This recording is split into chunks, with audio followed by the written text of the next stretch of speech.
Hola, me llamo Marco Nievo, soy el director científico. Deseo darles la bienvenida a esta clase maestra. Especialmente les doy las gracias a nombre de todos los pacientes por su interés en neurofibromatosis. Antes de comenzar en lo real, les tengo que dar instrucciones en cuanto a las preguntas y respuestas.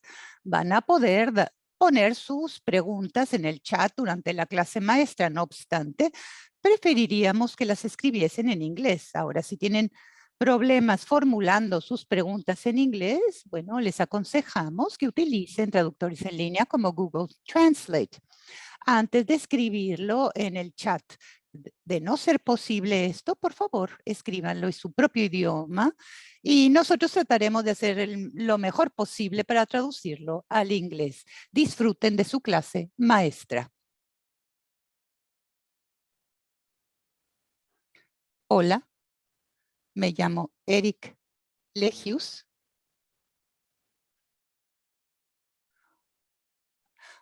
De la universidad voy a presentar las abnormalidades óseas por parte del profesor Christophe Glorion, que va a gestionar sobre todo las cuestiones de tratamiento.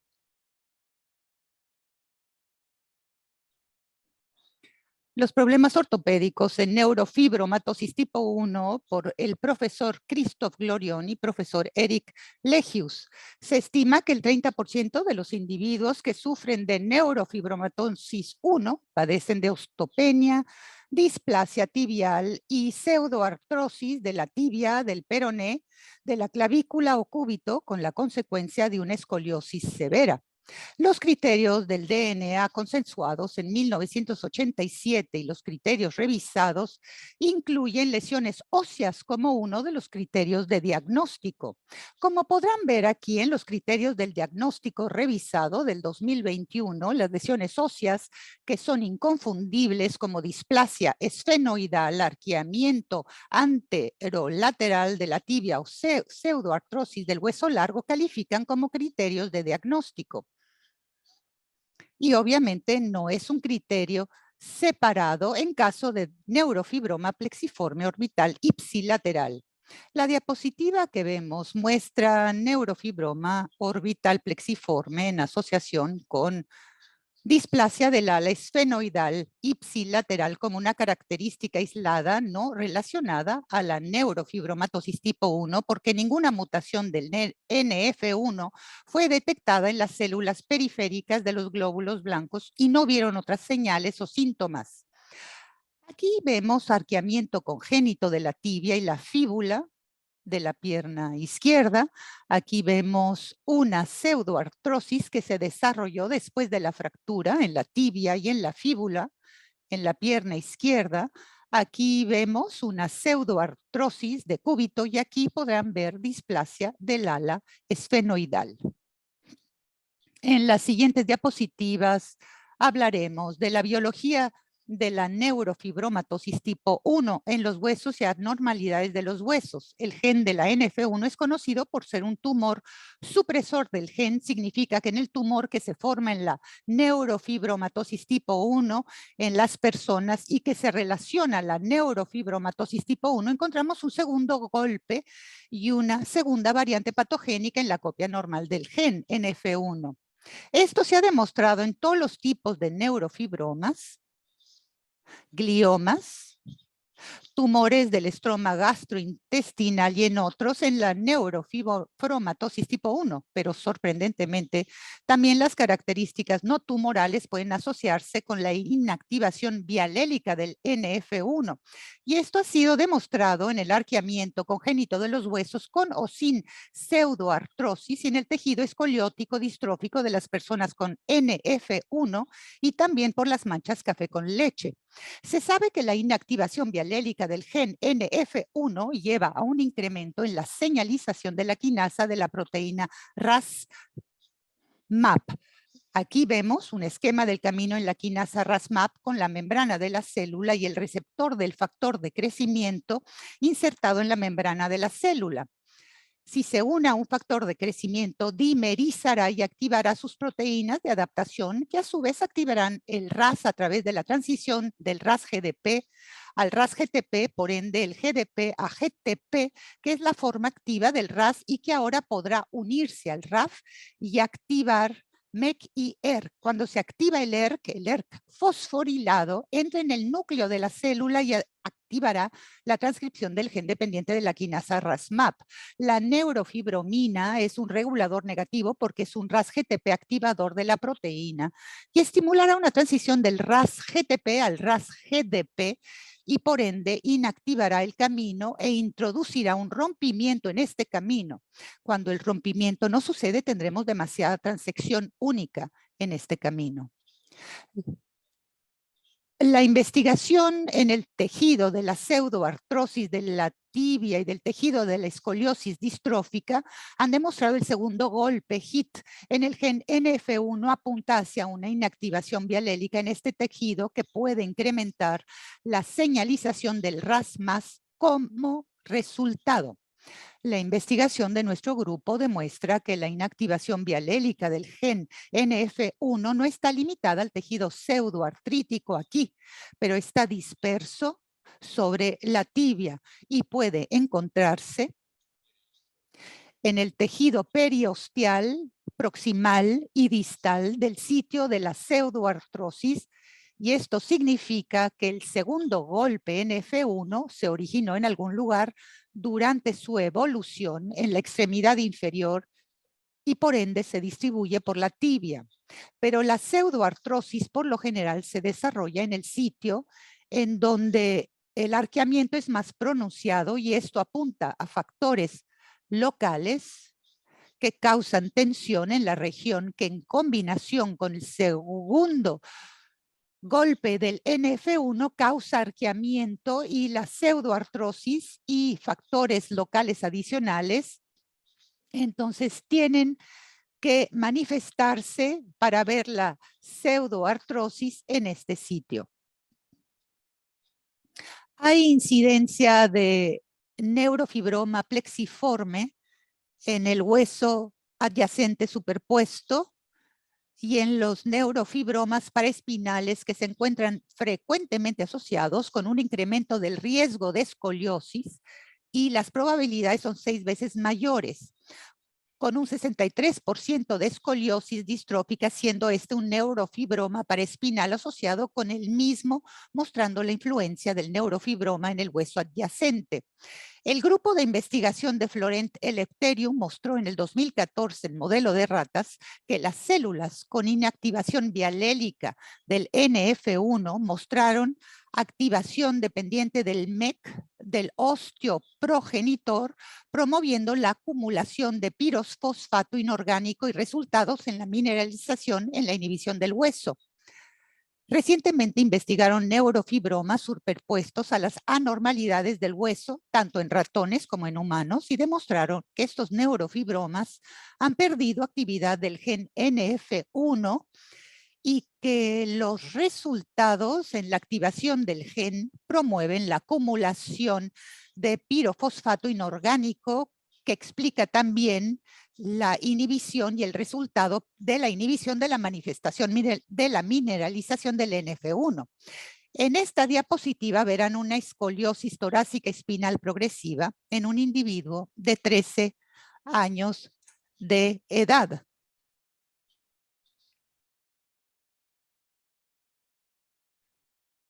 Como decía, en un individuo de 13 años de edad con neurofibroma plexiforme paraespinal, como ya hemos dicho.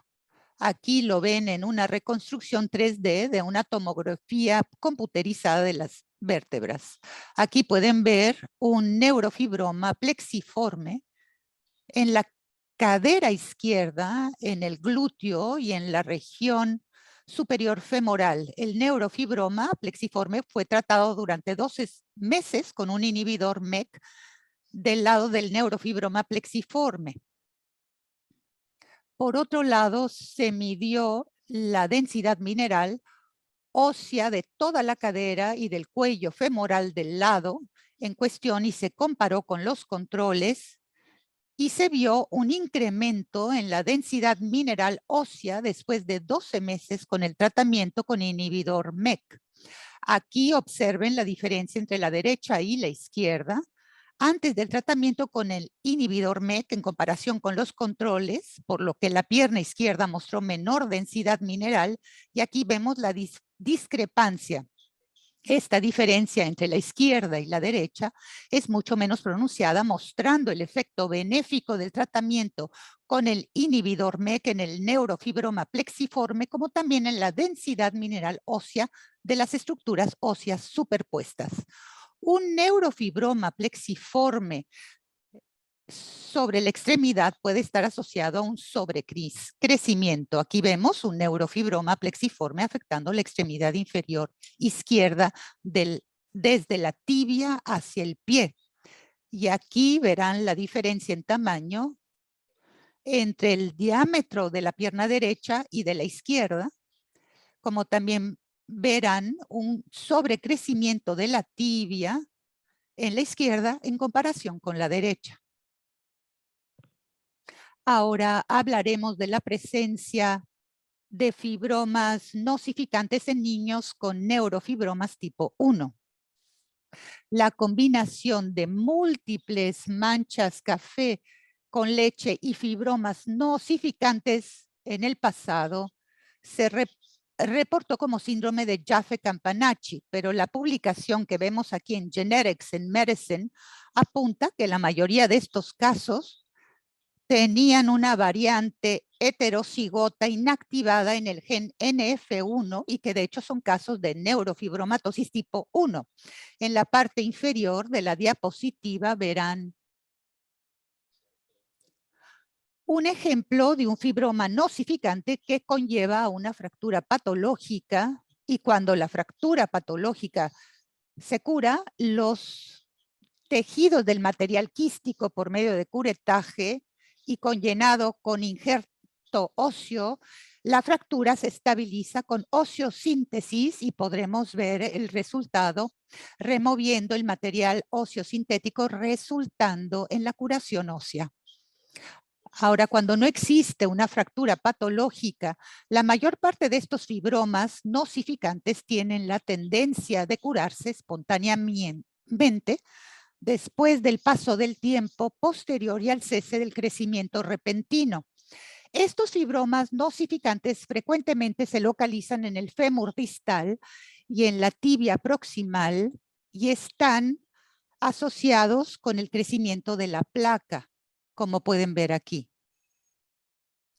Otra proliferación benigna de un tumor del hueso son los granulomas de las células mandibulares gigantes. Granulomas de las células gigantes mandibulares son más frecuentes en personas con NF1 que en la población general. Aquí verán el estudio en esta publicación de un granuloma en la célula gigante mandibular en la quijada inferior y que afecta el granuloma, el hueso, y conlleva a la reabsorción del hueso. Se ve la reabsorción del hueso, se ve el tejido granulomatoso.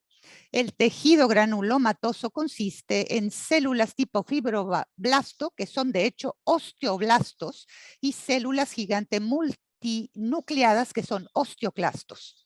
El análisis reseccionado del tejido granulomatoso demuestra un segundo golpe en el gen NF1, por lo que la inactivación bialélica del NF1 también en las células tipo osteoblastos. Se hipotiza que las células tipo osteoblastos con un segundo golpe al final tienen una biología más inmadura y forman menos hueso.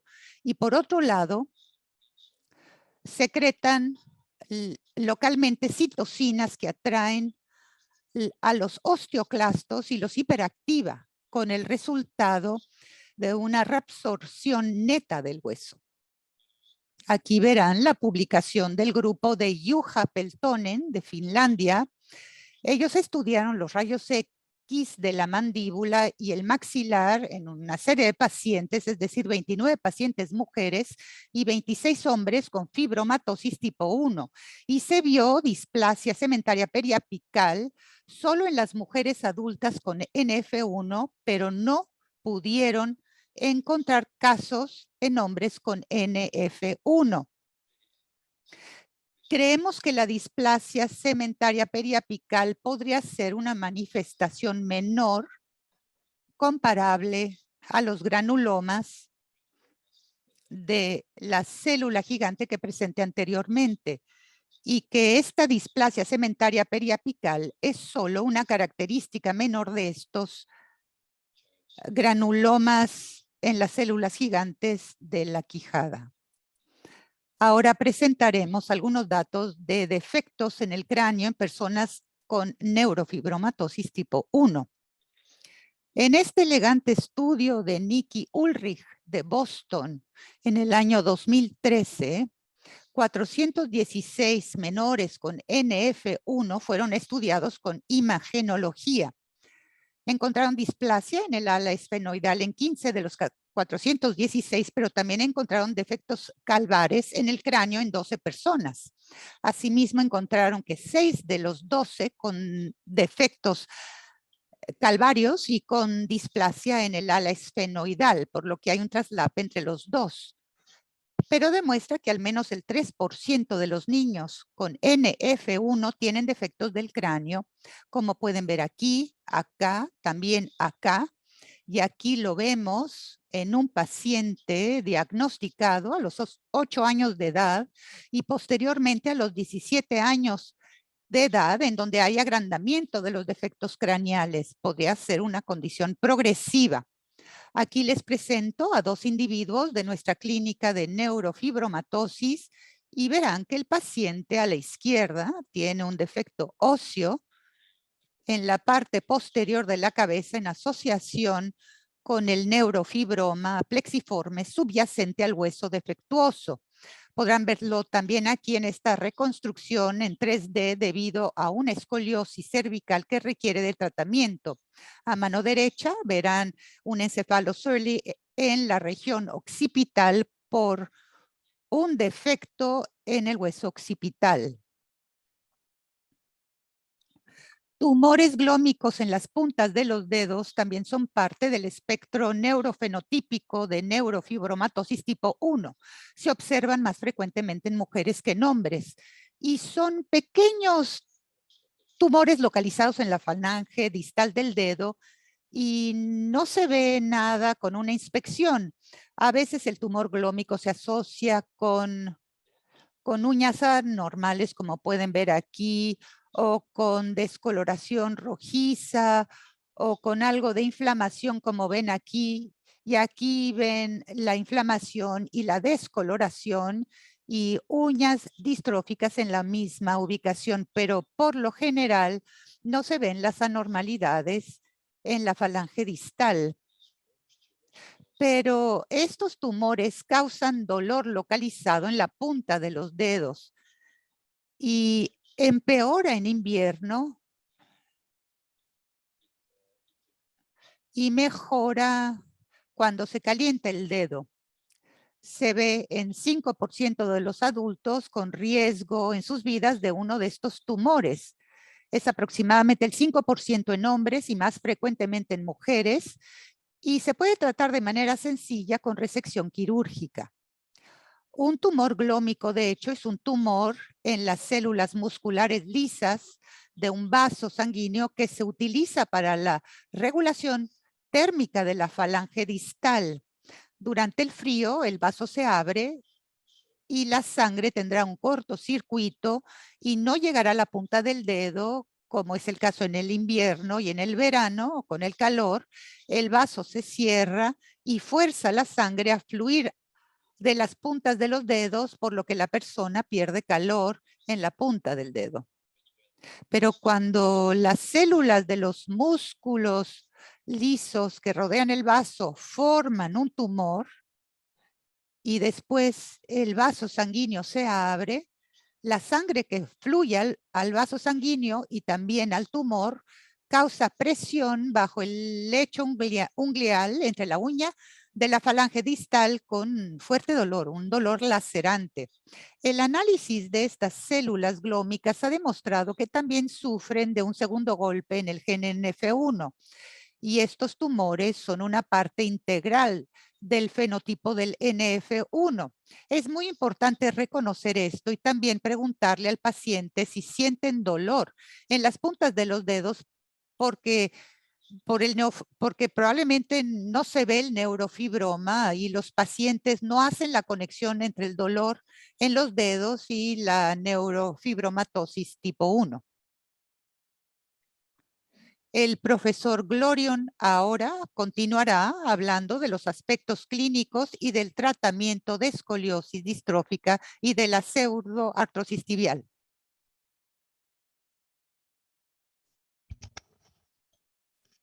Deformación de la columna vertebral en la neurofibromatosis tipo 1. Voy a mostrarles varios aspectos, su evolución y hablar de la posibilidad de tratamiento.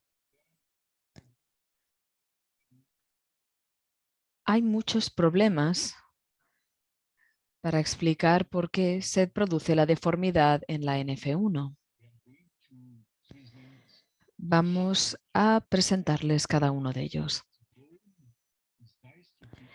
El hueso está distrófico porque hay una ectasia de la dura madre y el neurinoma probablemente sea el responsable. Aquí pueden observar el festoneado y la gran delgadez de las costillas. Las curvas son cortas y la deformidad sagital es la más principal, o la más importante es la cifosis. La luxación rotatoria puede ser la deformación más pronunciada y es muy peligrosa para la médula. Es probable que la ectasia de la dura madre sea la principal explicación de la distrofia. Es un problema porque, como verán aquí, provoca el aflojamiento del hueso y después de la cirugía, el aflojamiento del injerto.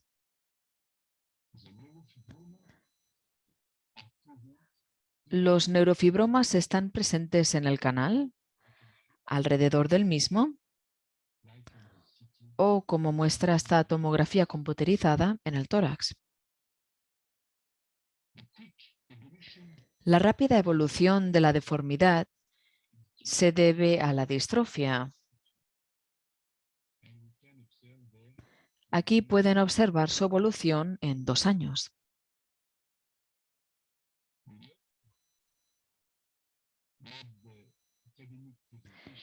Con la presentación académica aprendimos que era necesario hacer una cirugía temprana con fusión anterior y posterior y revisar los injertos. Observen lo rápida que es esta evolución en esta chica, que es muy joven. Nosotros realizamos una fusión anterior y posterior con una buena corrección de la curva y del equilibrio. Pero 2 años después reaparece la deformidad y hay una fusión. Mala evolución 6 años después, con un desequilibrio importante y dolor.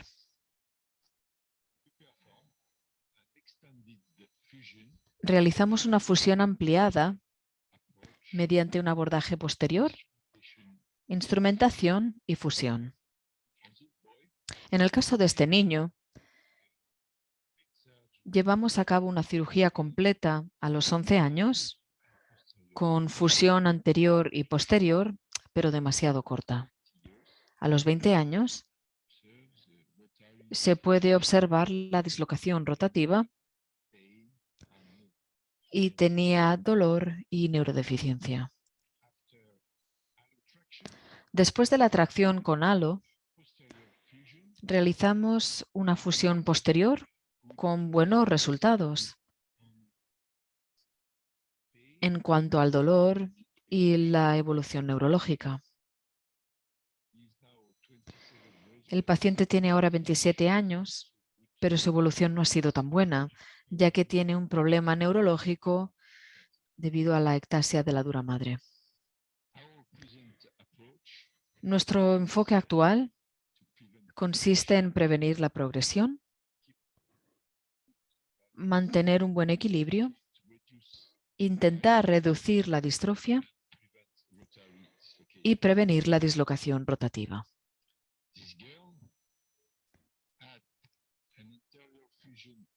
Esta chica tuvo una fusión anterior hace solo 4 años, cuya evolución fue incapaz de controlar, lo cual es muy importante, la cual es muy pronunciada.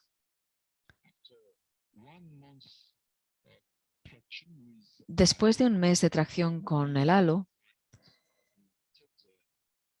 corregimos un poco la deformidad para preparar la cirugía posterior. La cirugía se realizó con 2 puntos de fijación, proximal y distal, con una varilla bajo la piel.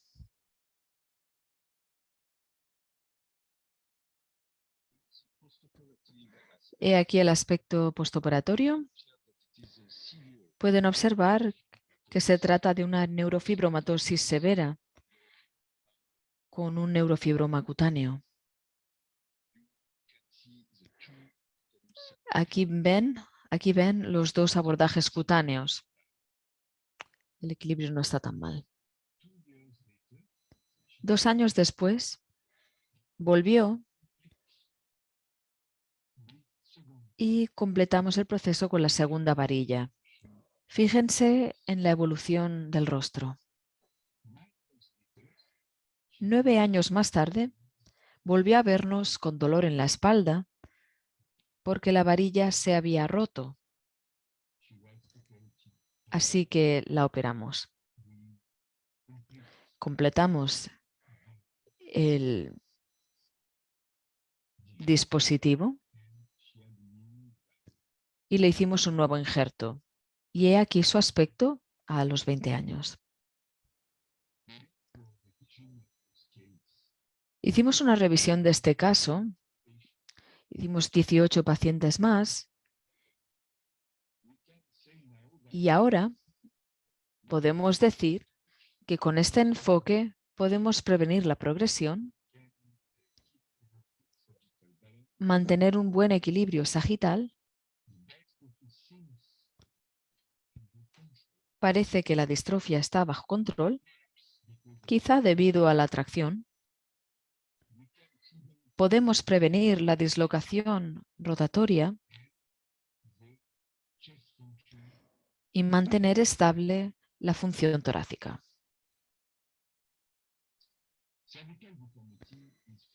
La deformidad cervical es frecuente. Este es el caso de un niño que vi a los 14 años, pero lo vi a los 3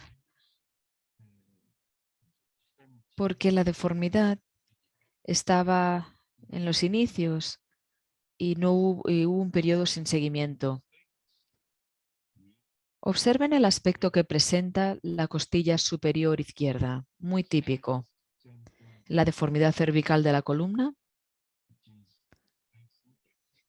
que creo que en este momento hace imposible hacer algo sin correr un gran riesgo. Este niño vino para la observación de una anomalía bajo la clavícula derecha. Llevamos a cabo un control radiográfico de la columna cervical, que estaba cifótica, con distrofia, y la resonancia magnética mostró un gran neurinoma.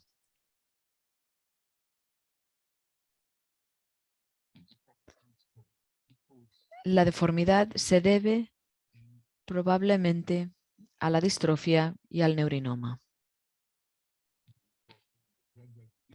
Realizamos una reducción gradual de la cifosis con halo y un abordaje posterior con escisión del neurinoma y fusión posterior. La segunda vez, con la fusión anterior, hicimos un injerto tibial, pero nos olvidamos de realizar la fusión proximal. Después de un mes, tras la retirada del mecanismo de inmovilización, la deformidad y el problema neurológico reaparecieron, por lo que tuvimos que realizar una fusión occipito-cervical con buenos resultados. Nuestro último caso es de una niña con un enorme neurofibroma torácico.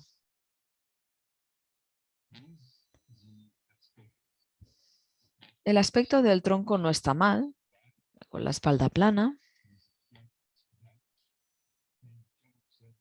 y se puede observar la deformidad cervicotorácica en la izquierda.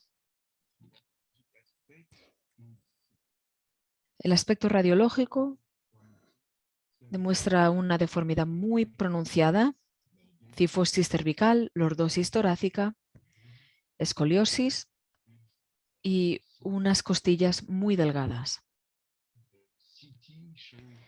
El TAC muestra un neurinoma muy grande en la cavidad torácica izquierda.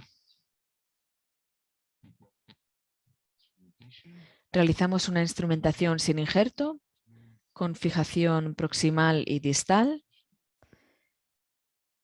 pero la deformidad continúa con una cifosis funcional y realizamos una fijación proximal. La deformación de la columna vertebral es un gran problema en la neurofibromatosis de tipo 1. Yo les he mostrado casos con problemas muy pronunciados,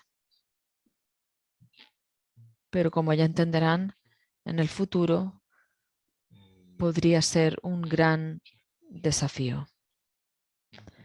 Muchas gracias por su atención.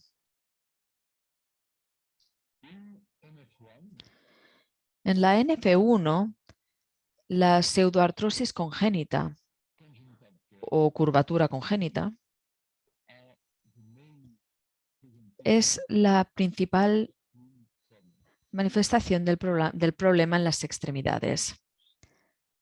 La pierna es la localización más habitual, pero el antebrazo también puede verse afectado.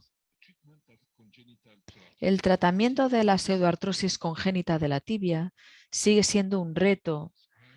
Se han descrito muchos procedimientos y se han obtenido resultados muy variados. Este es un ejemplo de un caso de curva congénita con una distrofia muy pronunciada y una curvatura anterolateral. La distrofia, que es una condensación, se rompió y fueron necesarios 7 procedimientos quirúrgicos para obtener estos resultados.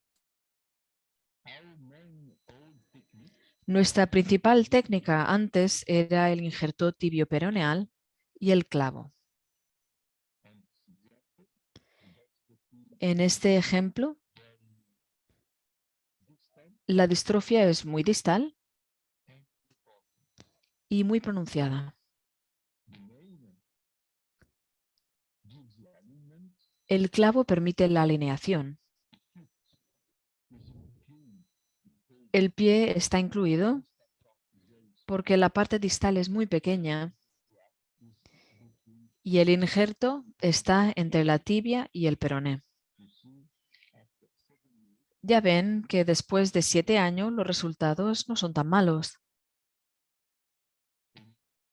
pero se produjo una nueva fractura porque la distrofia no desapareció. Nueva osteosíntesis con clavo intramedular y nuevo injerto. Fue difícil lograr la consolidación y ya ven que después de más procedimientos, la fusión se obtuvo con un clavo, pero el pie está incluido y por tanto la funcionalidad no es tan buena.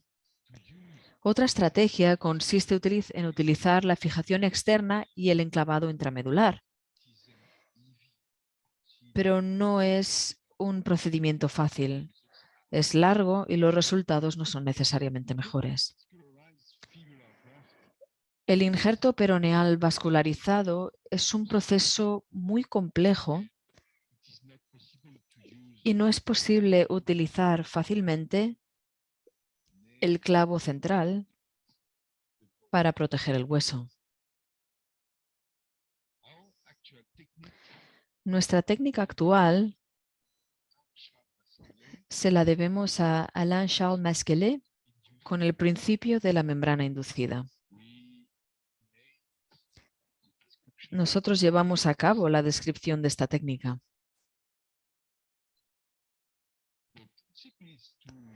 El principio aquí es eliminar toda la parte distrófica en la primera cirugía. Pero uno de los principales problemas es que no hay periósteo alrededor de este hueso. La osteosíntesis se realiza con clavos intramedulares y se utiliza un espaciador de metilmetacrilato en la pérdida ósea. Aquí ven los resultados postoperatorios. Con este medio podemos ser telescópicos. Vemos la fijación del perone y el espaciador que va de la tibia al peroné. Tras la operación, aplicamos escayola y 2 meses más tarde, los niños regresan al quirófano para hacerles el injerto. Aquí ven el abordaje, ven aquí el metilmetacrilato. Se quita y pueden ver las 2 extremidades de hueso, el clavado y la membrana inductora, que tienen posibilidades, tienen la capacidad de obtener una buena fusión con el injerto.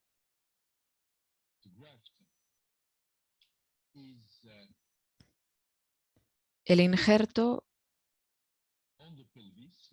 abarca la pelvis y pueden ver aquí cómo está en la pérdida del hueso. En este ejemplo, pueden ver una distrofia muy pronunciada. Una parte distal corta de la tibia y los resultados después de la retirada de la primera fase de la osteosíntesis y del espaciador. El injerto de hueso esponjoso y la fusión que se consiguió después de 4 meses. 2 años después, vemos una buena fusión de la tibia con una pequeña curva anterior. Después de 6 años, la tibia está bien, pero como es habitual, hay un acortamiento. Aquí ven otro caso grave, con una distrofia distal muy acusada. Después del primer paso, la fusión se logra a los 6 meses. Observen el crecimiento de la tibia. Y la fusión está muy bien. Muy buenos resultados a los 7 años. A veces la corrección de la curva puede sanar sola si la distrofia no es demasiado pronunciada. Una protección con aparatos es muy, muy importante, como en todos nuestros tratamientos en estos casos. Pueden ver que a los 4 años la corrección se mantiene buena porque las placas de crecimiento son efectivas y la distrofia es pequeña. A los 8 años, ven aquí los resultados clínicos. La protección es siempre necesaria y debe ser larga. La resección, el injerto después de inducir la membrana parece ser una buena técnica, pero esta situación es siempre un reto.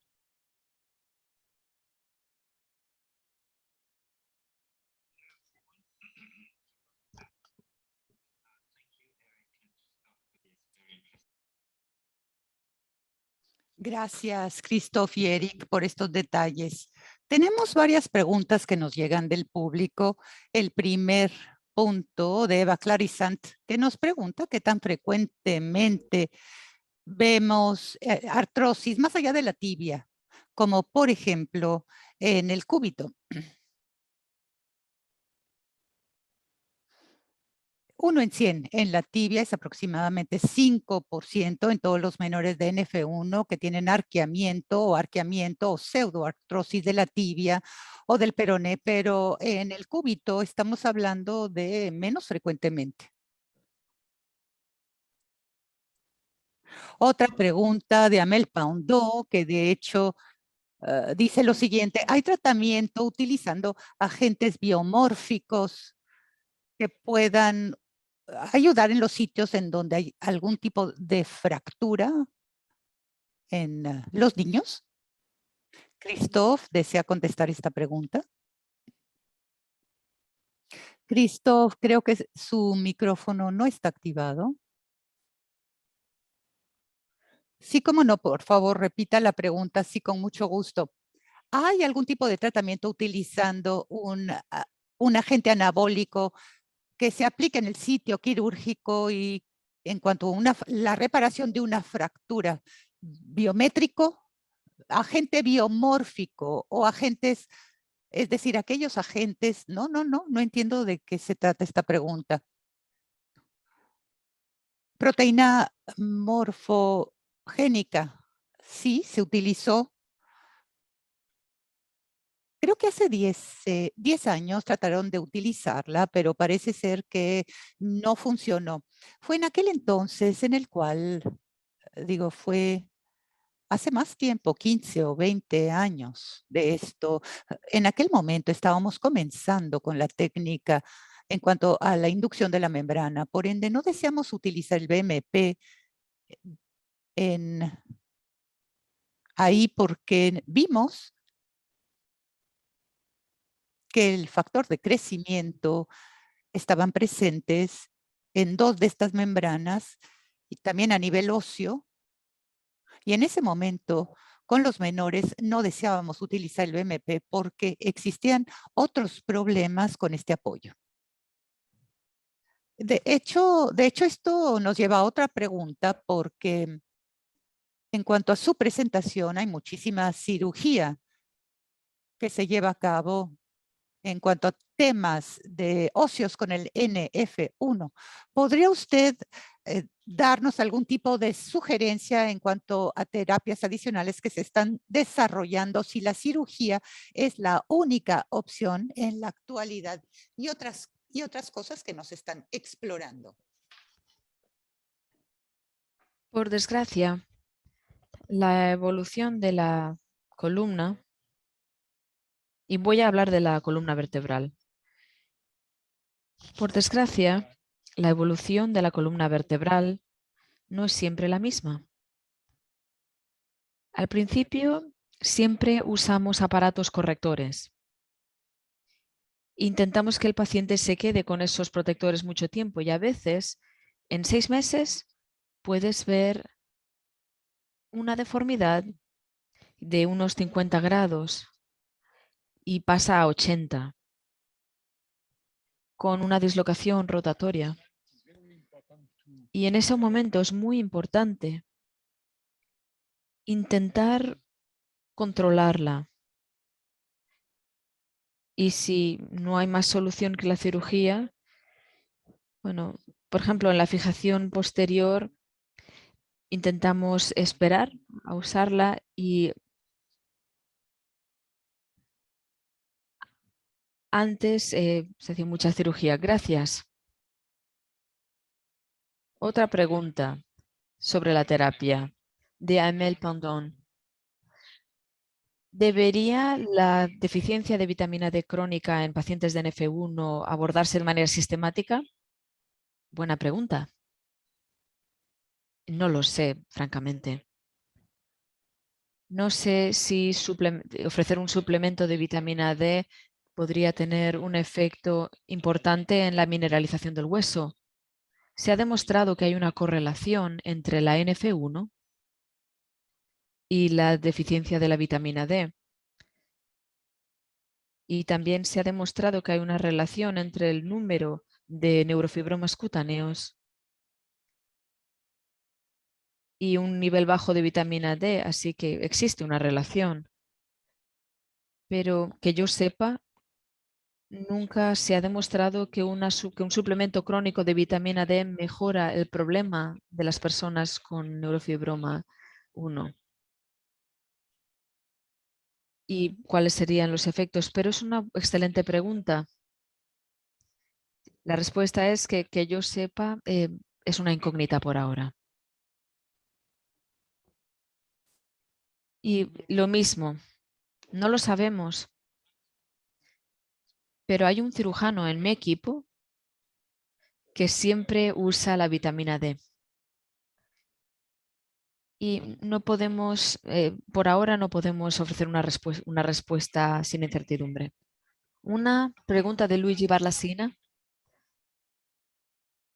¿Con cuánta frecuencia hace falta revisar la diferencia en longitud entre las piernas y en qué punto uno interviene con plantillas y cuándo interviene con cirugía? ¿Se refiere a la discrepancia de longitud entre las extremidades inferiores? Sí. Bueno, es un problema porque extender los miembros no se recomiendan. Al final tienes que hacer un tipo de fusión. Así que la única solución sería acortar la otra parte, la otra pierna, y quizás si es posible añadir 4 o 5 centímetros.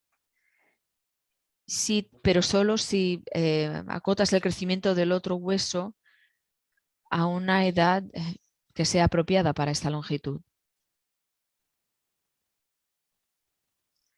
Esto corresponde perfectamente con nuestros hallazgos.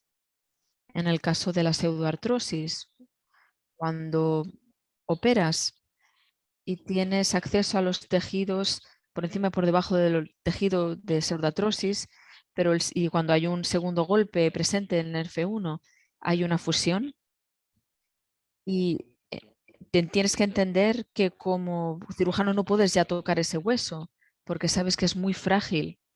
Incluso por encima y por abajo del lugar donde hay pseudoartrosis, eso no se va a curar, no va a sanar con la misma facilidad que un hueso normal.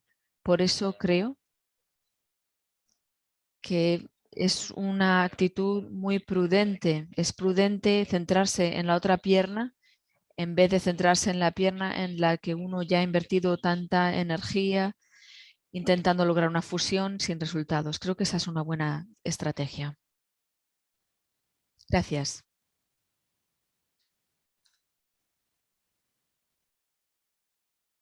¿Cuáles son los factores locales en cuanto a la inactivación, aunado a la inactivación vialélica? Bueno, esta es una pregunta dirigida a mí, yo aludí a la misma. Ahora, En el periodo prenatal, ¿existe algún tipo de tensión en el hueso de la tibia debido a la posición de las extremidades inferiores en el útero? Por lo tanto, hay arqueamiento de la tibia debido al posicionamiento de las piernas. Y en caso de un segundo golpe en esa segunda pierna, el arqueamiento específicamente es su objetivo en la parte inferior, tercera parte de la pierna, porque es menos fuerte y por supuesto se arquea más sencillamente. Así que el posicionamiento prenatal es de suma importancia y probablemente algunos factores asociados con suministro sanguíneo, porque parece ser que la región de los sitios de pseudoartrosis, pero creo que el profesor Glorion puede comentar un poco más. Es así como una zona difícil en donde termina el suministro vascular y la vascularización de esa región es menos importante o menos presente. Y probablemente hay algunos otros aspectos que desconocemos todavía que pudiesen tener un papel en la homeostasis ósea, pero parece ser que el segundo golpe en sí mismo es necesario, pero no suficiente para causar el arqueamiento en la pseudoartrosis. Y por supuesto hay otros huesos en la región, es decir, en el esqueleto, es decir, otros huesos que deberían de tener un segundo golpe durante el desarrollo. Pero lo que no vemos es el pseudoartrosis. Los segundos golpes no son limitados al peroné y a la tibia, pero presentes en otros huesos en donde nunca vemos problemas. Por ende, no es solamente el segundo golpe que causa problemas óseos, pero también factores locales. Y un par de estos que conocemos, pero probablemente hay muchos otros que desconocemos aún. Así que todavía existe mucha investigación que debería de llevarse a cabo por parte de por estos científicos jóvenes. Muchas gracias a ambos. Nos queda una pregunta muy larga que voy a tratar de resumir de Talia Santoro. Ella enfatiza la importancia de los estudios de la historia natural y se pregunta, si creen ustedes que la historia natural pudiese cambiar gracias a los tratamientos en cuanto a la situación plexiforme, perdón, no se escucha, y si se puede extender el crecimiento óseo, por ejemplo. Veo este caso influido con selenmetinib, yo creo que debemos de estudiarlo aún más. Este es solamente un caso, pero es ilustrativo, es decir, tratando neurofibromas plexiformes con selenitumib, especialmente aquellos ubicados cerca del hueso y que están afectando la morfología ósea y la mineralización del hueso también. Y creo yo que es sumamente importante que los estudios futuros en niños, niñas que tienen este tipo de neurofibromas plexiformes le presten atención a los huesos adyacentes y no solamente se concentren en el volumen del neurofibroma plexiforme. Yo creo que es una buena pregunta y todos en el futuro, cuando comencemos a tratar a los pacientes con selenitumib, es decir, que cuando sea tratamiento estándar, tendríamos que verlo y recopilar los datos de estos estudios para ver si verdaderamente es una diferencia real o no. En cuanto a lo que usted sabe, en cuanto a las abnormalidades óseas y los ensayos de selenitumib que se está llevando en todo el mundo, bueno, no lo conozco, no lo sé, es decir, conozco la volumetría que se ha llevado a cabo y las medidas de desenlace de los pacientes, sé de algunos estudios que también revisan los aspectos cognitivos y conductuales porque creemos que este camino tiene un efecto en la cognición y comportamiento, pero encontré un solo estudio en el cual revisaban los huesos. Por ende, estas personas que publicaron esta información, asimismo, revisaron los otros casos, es decir, ver si hay un efecto del tratamiento del neurofibroma plexiforme y tratar de reducir el efecto del neurofibroma en los huesos adyacentes. Pero esto es algo que necesita ser estudiado en detalle porque es muy importante que estos estudios se lleven a cabo. Yo introduje esta diapositiva en mi presentación. Ahora tenemos una pregunta que viene, creo, de alguien que no es un profesional médico, de Svetlana Bojina. Voy a pedirle que hable despacio porque creo que su pregunta tiene que tener que ser interpretada al ruso. Pregunta: ¿a qué edad debería operarse la escoliosis? ¿Cuán común es la progresión después de la cirugía? ¿Es necesario operar en casos de escoliosis severa? ¿Y qué tipo de rehabilitación puede haber en casos de escoliosis en niños sin cirugía?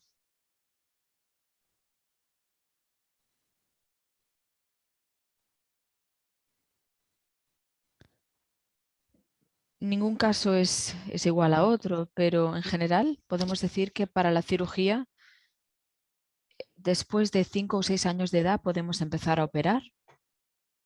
Y antes, tal como yo les mostré, intentamos hacerlo todo de una sola vez con una gran operación y tener los mejores resultados posibles, pero no era siempre el caso.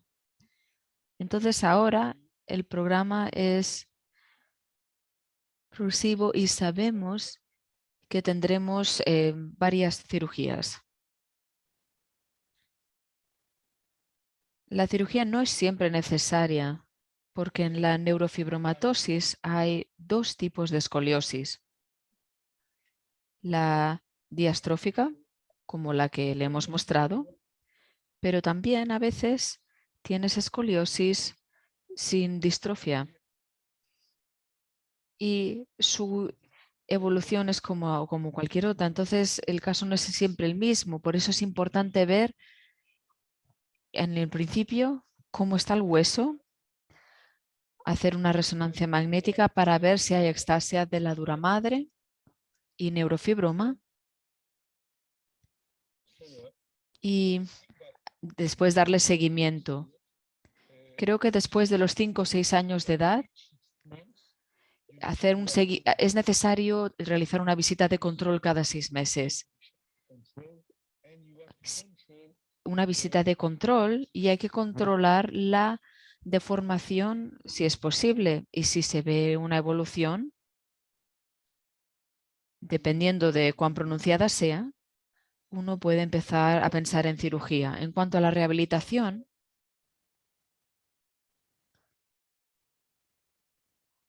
con nuestra técnica actual no dura mucho, normalmente un mes, mes y medio. Gracias, Christophe. Estamos casi al final ya de nuestro webinario. Hay más preguntas del público, pero tengo una pregunta para ustedes. ¿Cuán sistemático es el monitoreo de los problemas óseos en pacientes con NF1? Eric. Bueno, este monitoreo es básicamente clínico. Esto significa que un niño que viene a vernos para una visita de control será examinado para ver si hay discrepancia entre la longitud de las piernas de otros miembros. También le examinaremos para ver si hay escoliosis.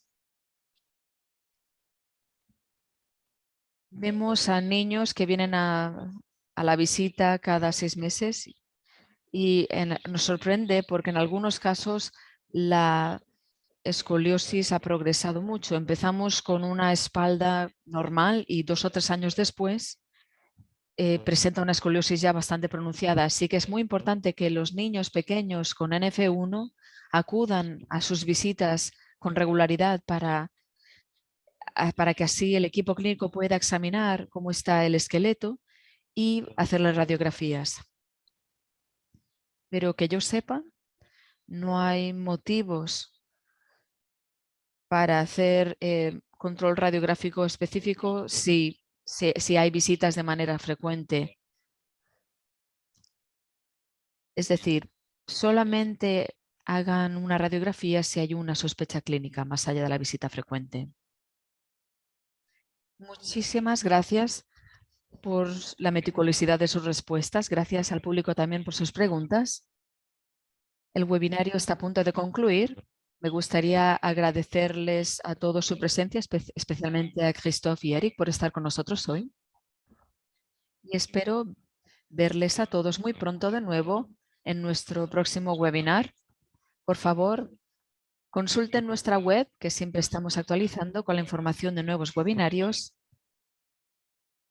Y en nuestra web verán el link a nuestro canal de YouTube, en el que hemos colgado las lecciones magistrales impartidas en el pasado y están interpretadas a varios idiomas. Muchísimas gracias y nos vemos muy pronto.